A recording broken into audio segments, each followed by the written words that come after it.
Pollard a donné pouvoir à Nicolas Lecaf. Johan Cancalo. Présent. Michel Schriam a donné pouvoir. Carole Jusco. Présent. Delphine Lallemand. Présente. Camille Lantuy a donné pouvoir à Carole Jusco, pardon. C'est parce que je viens de dire ton nom, ça me perturbe. Nicolas Lecaf. Présent. Non, je suis présente. Isabelle Levert. Éric Merlin a donné pouvoir à Isabelle Levert. Normand Bruno a donné pouvoir à Giovanni Cancalo. Corinne Rabé. Fatna Rafik. Chantal. Madame Demande a donné pouvoir à Anne Guénero. Et j'imagine que Monsieur Dumontier vous a donné pouvoir. Oui, mais je ne l'ai pas retrouvé. Il a signé. Et c'est pour ça que j'ai cherché. Mais je ne l'ai pas. Tant pis, c'est pas là. On m'a donné le pouvoir, je pourrais le redonner. Et il l'a signé à la maison, mais rangé dans un papier. Ok, elle est présente et Anne Guénero est présente. Secrétaire de séance Delphine. Voilà. Donc nous démarrons cette petit conseil par quelques informations, notamment parce que vous avez sans doute vu qu'il y avait un certain nombre d'ouvriers au cimetière et nous avons donc été retenus par l'AGLO dans le cadre des chantiers du patrimoine réalisés par Cursus et nous avons été retenus pour deux opérations. La première qui est donc le mur du cimetière pour consolidation et rejointement afin de rendre au mur leur solidité et leur aspect traditionnel. Je vous invite à passer notamment côté rue du Souvenir en haut où ils ont refait en enduit tous les joints et surtout comment on appelle ça, les décorations en fait entre les briques pour que ça refasse les dessins. Ça ressort. Ouais, et c'est vraiment très beau. Donc la convention indique un total de 19 039 € avec une prise en charge de l'AGLO de 17 480 €.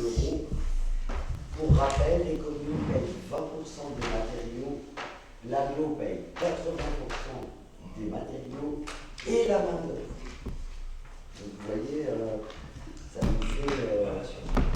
ça fait une très belle opération puisque toute la rénovation coûte 1700 €. Non, pardon. Oui, 1800 €.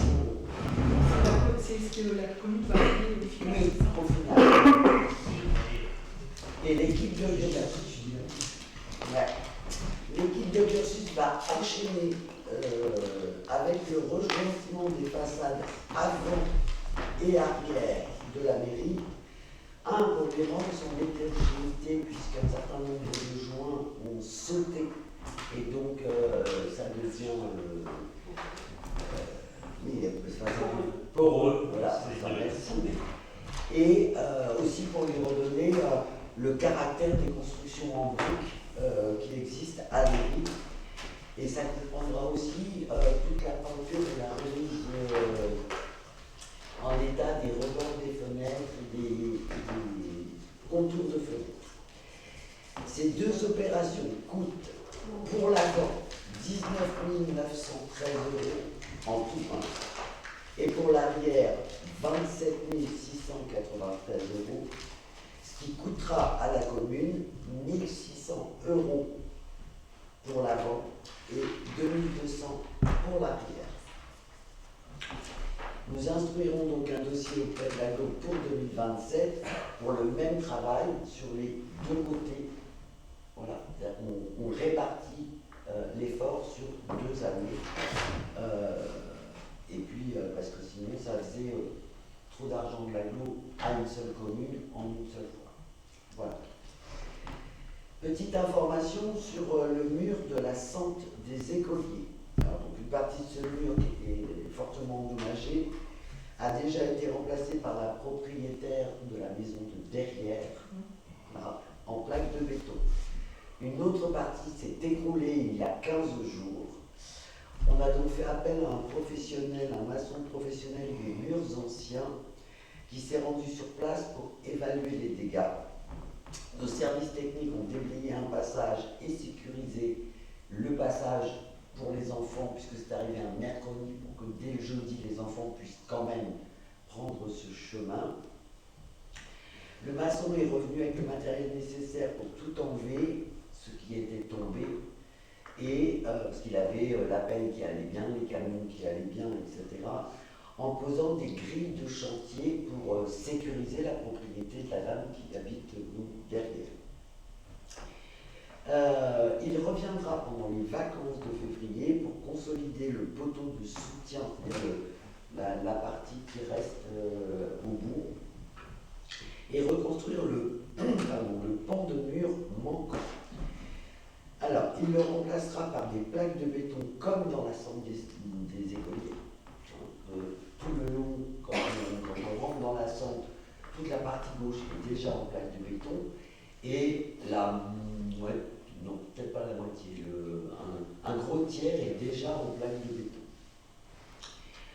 Nos services le peindront par la suite de la même couleur que les plaques qui sont pour nommer les personnes derrière chez M. Sterlin. Et puis dans le temps, nous pourrons peut-être travailler avec les enfants de l'école et en les accompagnant même avec un artiste pour essayer de reproduire aussi des dessins d'enfants et faire vraiment de cette sorte des écoliers un passage plutôt agréable. Et voilà. Donc le coût total du déblayage et de la reconstruction de plusieurs mètres est évalué à 10 000 € en tout. Et pour l'instant, les dossiers sont dans les mains de notre assureur et de l'assureur de la propriétaire de la maison. Oui, parce que le mur, il appartient à qui? Il est mitoyen. Ah d'accord, donc c'est moitié-moitié. Ouais. Et donc on a tous envoyé une déclaration d'accident aux assurances et on attend. Bon, malgré tout, les assurances, elles ont eu les photos, elles ont eu tous les constats, etc. Et donc on fait les travaux pendant les vacances de février, il y a beaucoup moins de passages d'enfants. Et surtout, on ne peut pas laisser le mur dans l'état. Enfin, il faut sécuriser. De toute façon, avec la pluie, ça risque de s'abîmer encore plus. C'est dangereux. Voilà pour les infos de ce qui a pu être fait là, ces derniers jours. Après, je pense que tout le monde a vu que des arbres avaient été plantés derrière et que nous refaisons sans artificialisation aucune. Quelques places de parking, là où les gens avaient un peu l'habitude de se garer, c'est-à-dire en bas, sur l'espace vert. Mais pour pas qu'ils aillent se garer sur l'espace vert, nous plantons des petites haies et nous faisons les places de parking vraiment en bas. Il y aura toujours possibilité d'un passage à pied, puisqu'on va laisser une allée le long de la RPA, et il y aura toujours la possibilité pour les gens pour lesquels c'est plus court en fait de rentrer par là, de se garer en bas et de prendre la petite allée le long de la RPA. Voilà. Ensuite, nous avons un procès verbal que vous avez dû recevoir de la séance du conseil municipal du 4 décembre 2025. Y a-t-il des remarques, des questions, des interrogations?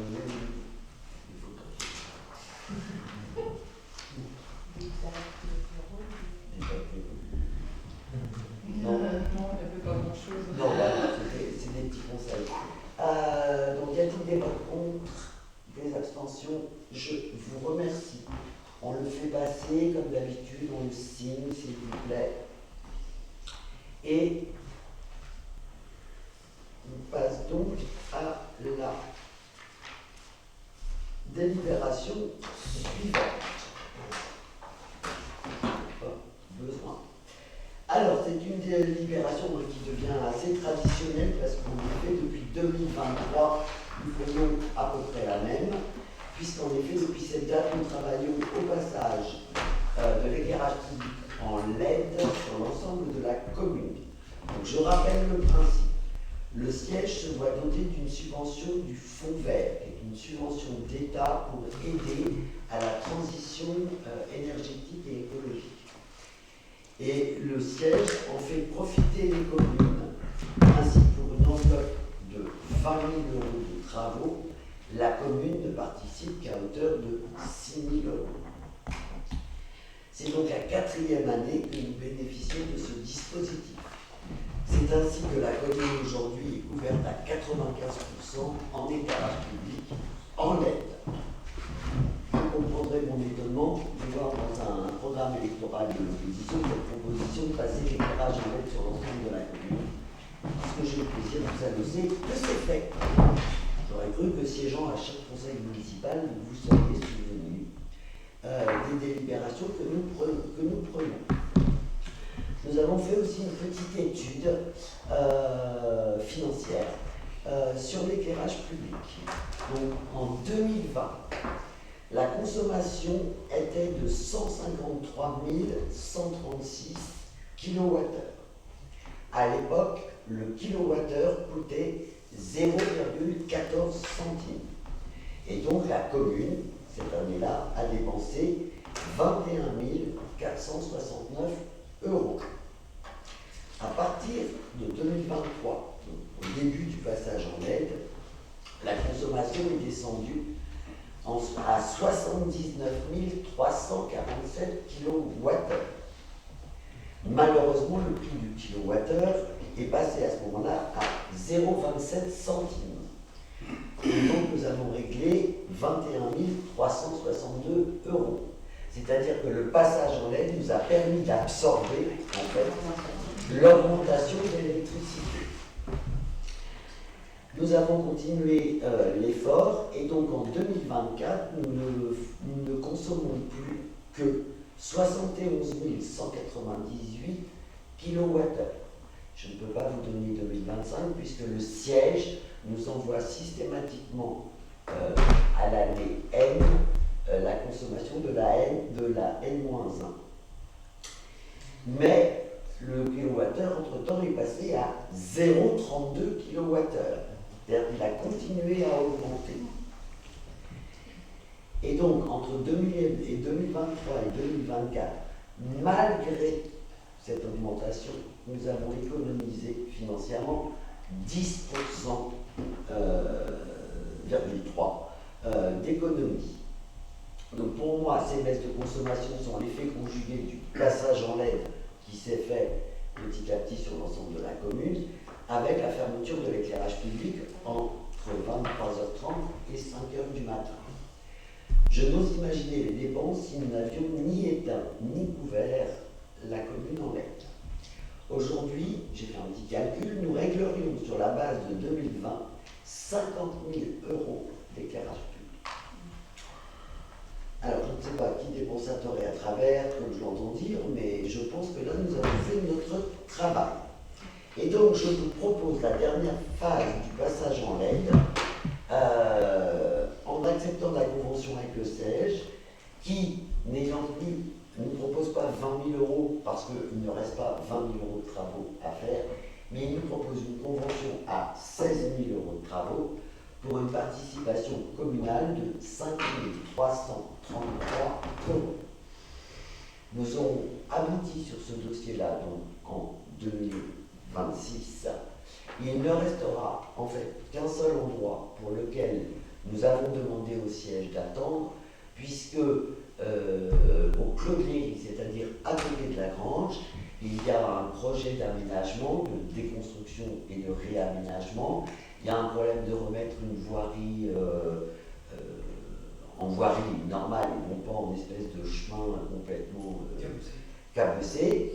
Et donc je ne voyais pas l'intérêt de mettre du LED sur d'anciens mâts qui sont en plus très abîmés, dans la mesure où de toute façon il va y avoir des engins de chantier, il faut démolir les fabriqués, il va y avoir malheureusement des fouilles archéologiques, donc c'est pas la peine de mettre du beau et du neuf tant que on ne connaît pas en fait la destination finale.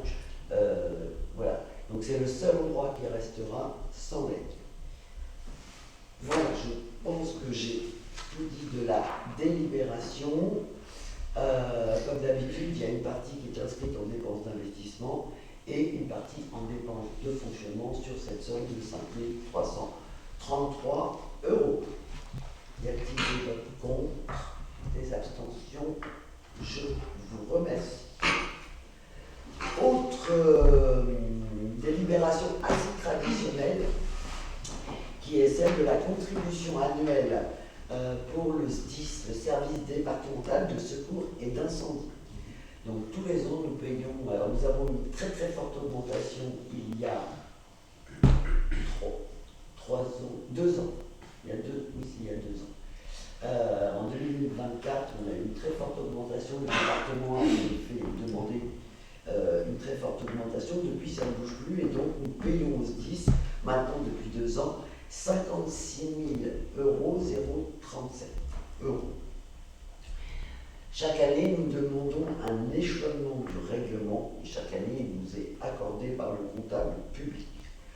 Donc, je vous propose de valider les échéances suivantes.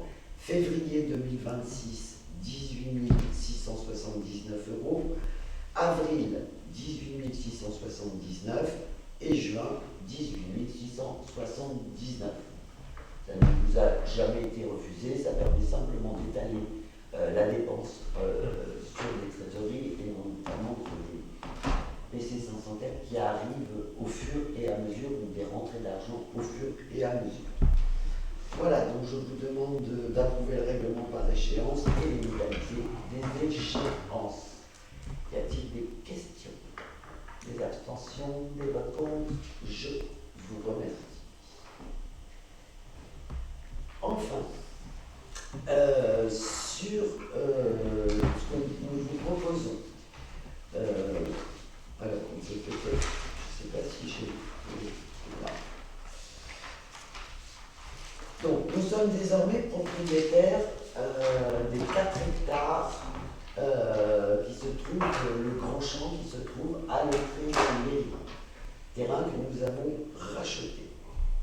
Terrain pour lesquels il y a une promesse de vente à Nexity sur 3 hectares, sur lequel, et nous avons les chiffres maintenant, des fouilles archéologiques sont prévues à hauteur de 600 000 € avec des tranches optionnelles à 400 000 €.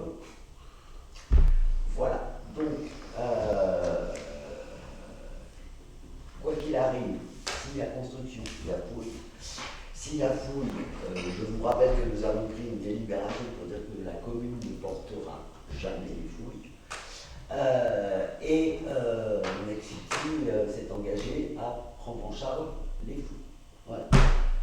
Ils doivent encore avoir, à ma connaissance, une rencontre DRAC, Nexity, réunion à laquelle je serai sans doute invité pour repréciser définitivement les zones de fouilles exactes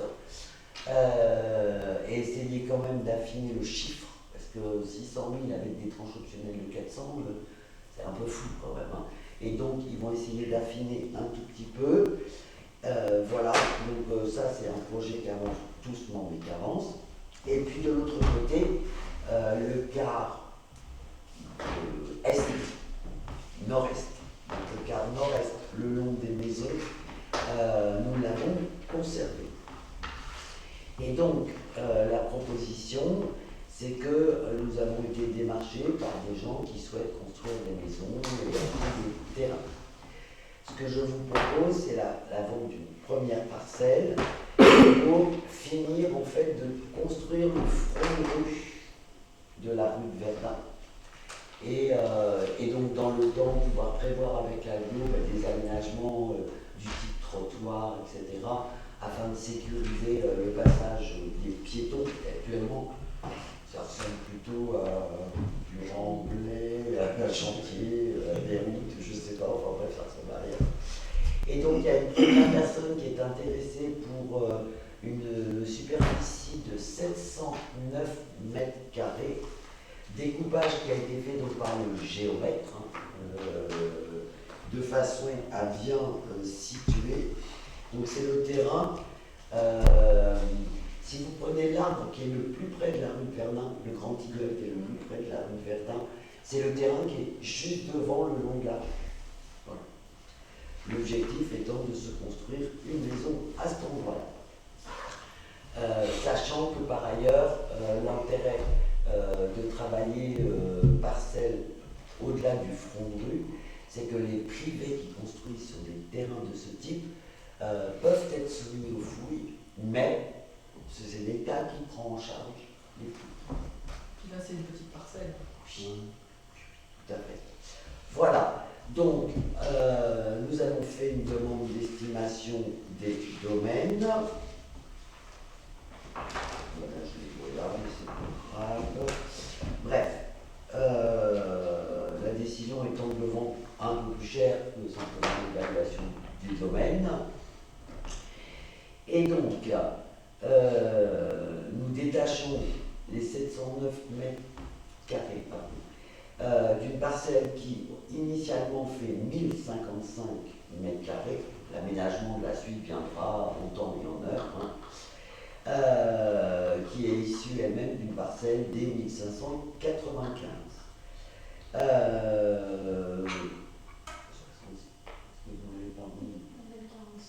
Oui, mais moi je veux tester parce que c'est le prix réel, sinon ça ne veut rien dire.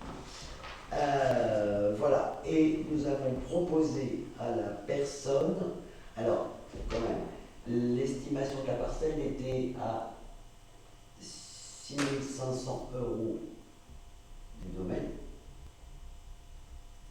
du 3 juin 2025. Et nous vous proposons de lui vendre 56 000 €. La personne est d'accord, sachant que c'est un terrain non viabilisé. Donc il y a aussi pour la personne le coût de la viabilisation et d'amener les réseaux. Voilà.